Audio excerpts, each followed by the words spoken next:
हे काय आम्हाला निघायचं आहे बाहेर आणि हे बाळ त्रास देत आहे. बुच्ची नाही घालायची, केस नीट नाही करायचे, मोकळे केस ठेवायचे. हां थांब. शेवटी बाबांनी पकडला 68. बघू दे. वा वा वा वा. माझ्या हाताने का नव्हती घालायची? आ बाबा बाबा.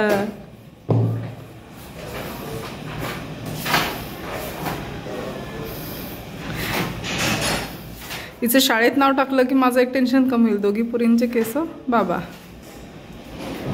हो ना? दोघांची पॉपकट करून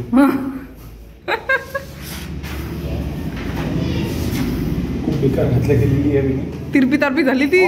खूप उंच हे नाही ना. थांबा, खाली घ्या तिला. बाळ झालंय आता यार. जायचंय? हात दे. नो इचकपणा. चला चला चला. समायरा कुठे चालली तू? समायरा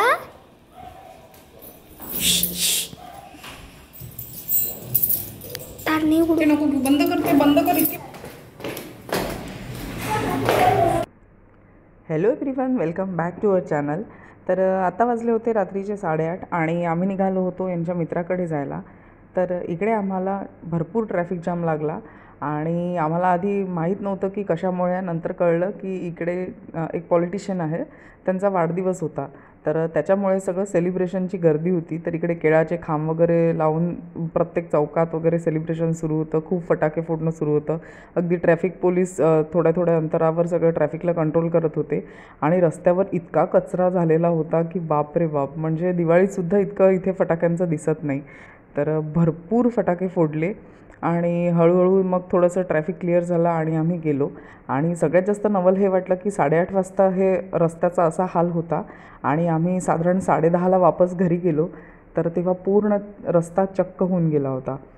तर असं इकडे सेलिब्रेशन सुरू होतं. फटाके तुम्ही बघू शकता, भरपूर सिग्नलवर आणि इकडे सगळीकडे सुरू होतं सेलिब्रेशन.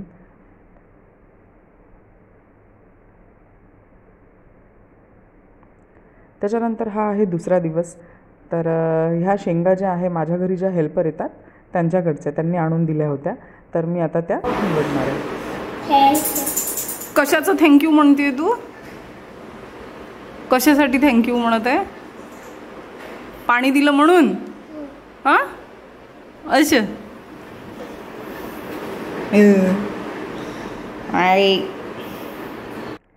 तर इकडे या शेंगा मी शेवग्याच्या शेंगांचं वरण करणार होती म्हणून मी या निवडून घेत होती. तर एक दोन शेंगा त्यातल्या भरपूर जाड होत्या. तर मला वाटलं नव्हतं की त्या चांगल्या निघतील.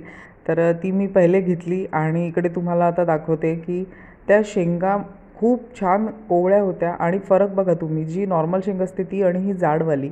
तर मी जेव्हा वरण केलं तर अतिशय टेस्टी शेंगा होत्या. जाड असूनही कोवळी होती ती, असं जरड वगैरे काही नव्हती. खूप छान वरण झालं होतं. तर दुपारच्या लंचसाठी मी इकडे आळण करायचं ठरवलं. क्विक लंच होता. तर त्याच्यासाठी मी अर्ध बाऊल दही घेतलं. त्याच्यानंतर थोडं अर्ध वाटी बेसन घेतलं आणि त्यात मीठ टाकलं. तर हे सगळं छान एकत्र करून घ्यायचं आहे आणि त्याच्यात अजिबात लम्स राहायला नको. तर ते चोपडं छान असं फेटून घेतलेलं आहे आणि त्याच्यानंतर त्याच्यात थोडंसं पाणी टाकायचं आहे आणि परत एकदा ते मिक्स करून घ्यायचं आहे. ही सगळ्यात सोपी आणि क्विक रेसिपी आहे. जर कधी भाजी नसेल घरी तर आळण हे करू शकतो. छान लागतं पोळीसोबत आणि जनरली हे भाकरीसोबत खिचडीसोबत खाल्लं जातं. तर याची एकदम सोपी फोडणी आहे. कढईमध्ये मी तेल तापवलं, त्याच्यानंतर त्याच्यात मोहरी जिरं टाकलं आणि लाल मिरच्या टाकल्या. माझ्या फोडणीकडे थोडंसं दुर्लक्ष करा, कारण जेव्हा मी फोडणी टाकते तर माझा गॅस हा खराब होतोच होतो. तर त्याच्यानंतर त्या मिरच्या टाकल्यानंतर त्याच्यात हळद टाकली आणि नंतर मग लसणाची चटणी टाकली आणि मग त्याच्यानंतर ते परतवून घेऊन नंतर त्याच्यात दहीवालं बेसन मिक्स केलेलं टाकलं. तर ही एक सुंदर अशी रेसिपी आहे.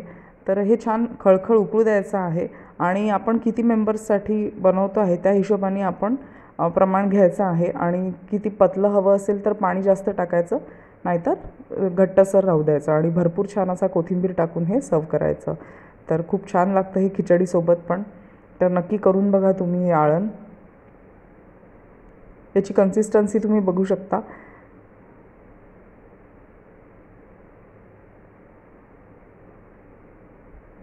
तर आमचा हा असा क्विक लंच होता. तर आळण, तोंडी लावायला कांदा आणि पोळी. तर आम्ही मिकीचा तुझी झोप झाली? झोप झाली तुझी? मग आता काय करायचं आहे? मिकीचा चहा बिस्किट हा तू खाणार आहे? हो कसं खाणार आहे? असं खाणार आहे? हां, चलायचं मग? हो कुठे जायचं? तिकडे जायचं. कशासाठी? काय बनवू?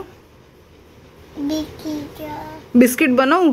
जय चालू चल चल मग उठ. तर इकडे थोड्या वेळ आम्ही आराम केला जेवल्यानंतर. आणि नंतर 6 वाजता होता काव्याचा डान्स क्लास. तर ती ब्रेड जाम खाते म्हणाली, म्हणून मग ब्रेड तुपात फ्राय करून. 5:45 हे तू बनवलं? हा दुपारी तिकडे बघावं लागेल आता. हे मी दुपारी बनवलं. मागून काय डिझाईन असेल सांगा. माहीत नाही. हां, हे तू बनवलं. हे जे मागचं सगळं बनवलंय ना हा. हे सगळं बोटाने बनवलंय मी. हां,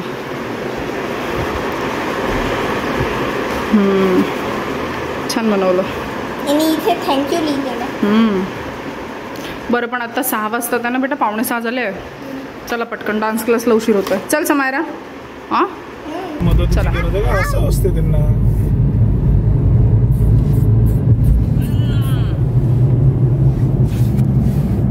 दोघी ब्ल्यू ब्ल्यू झाला मॅचिंग.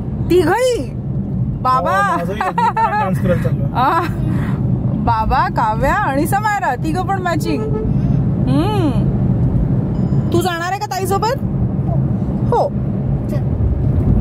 खालीचं पण सेमच आहे. तिथं तर पूर्ण ड्रेसच आहे. Pink pink. हिचं पण अगदी युनिफॉर्मच होऊन गेलेलं आहे. Blue pink. केवढा आम्हाला हसायला येऊन राहिलंय.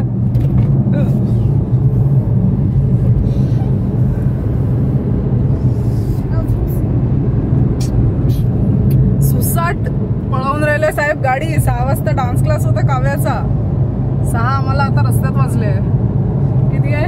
94 97 100.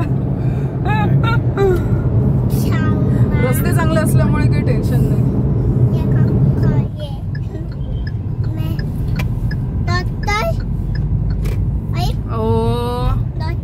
ओ य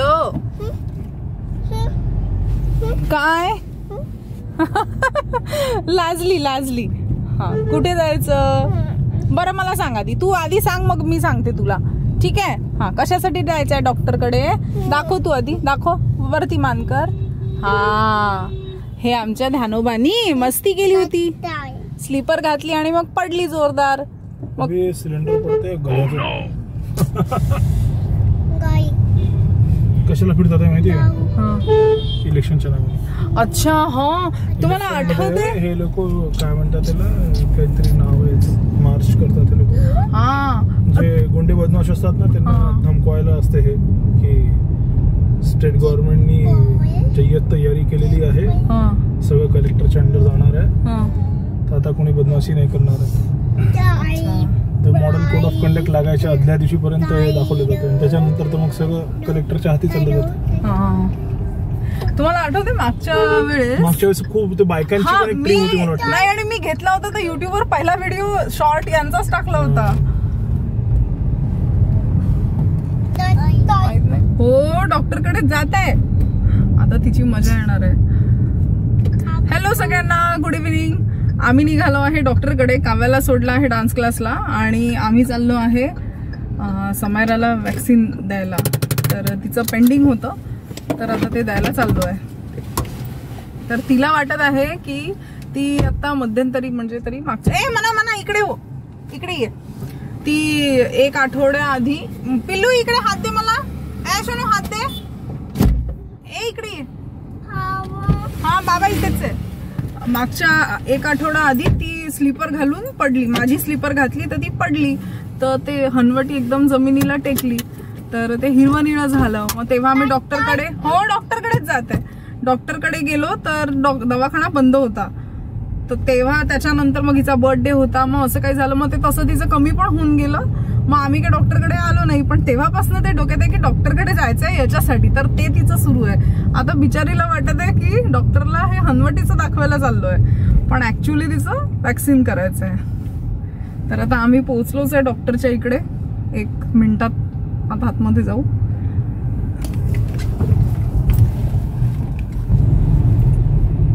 आमचं वॅक्सिन देऊन झालं आहे. कोजो दिलं तुझं? रडली खूप.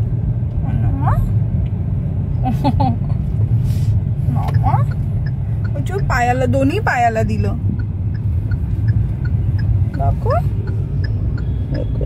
दोन्ही पायाला दिलं ग. दिसते का? नाही दिसलं. दोन्ही पायाला 1-1. घरी नाही जाऊ आपण. जाऊ थांब जाऊ. किंगकांग जायचं तुला? ओके. हो तो निघून जातो बेटा कापूस. आता जाऊ काव्याला घ्यायला. काव्याताईला घ्यायचं ना, मग जाऊ आपण रिलायन्स. रिलायन्स म्हणजे आमचं दुसरं घर होऊन गेलेलं आहे. दिवसात ना 1 चक्कर तरी हवीच रिलायन्सला.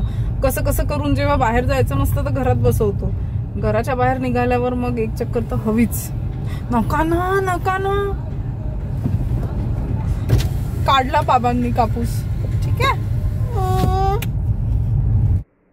तर इकडे आम्ही नंतर काव्याला डान्स क्लासमधनं घेतलं आणि आमच्या फेवरेट रेस्टॉरंटमध्ये जे आनंदा भवन आहे प्युअर व्हेज, तिकडे येऊन जेवण करायचं ठरवलं.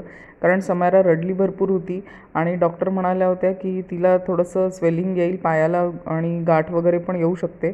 तर मग तिला थोडंसं लक्ष द्यायचं होतं तिच्याकडे. तडतड केली असती तिने तर अजून त्रास झाला असता. म्हणून मग आम्ही ठरवलं की बाहेरच जेवून घ्यायचं. तर मी माझं ॲज युजल पुरी भाजी मागवली, मग चिली पनीर मागवलं आणि त्याच्यानंतर पनीरची भाजी आणि पोळी मागवली. तर आम्ही हे जेवण एन्जॉय केलं. आणि तुम्ही हा व्लॉग कसा वाटला हे नक्की सांगा. चॅनलला सबस्क्राईब करा आणि लवकरच भेटू एका नवीन व्लॉगसोबत. तोपर्यंत टेक केअर. Bye bye.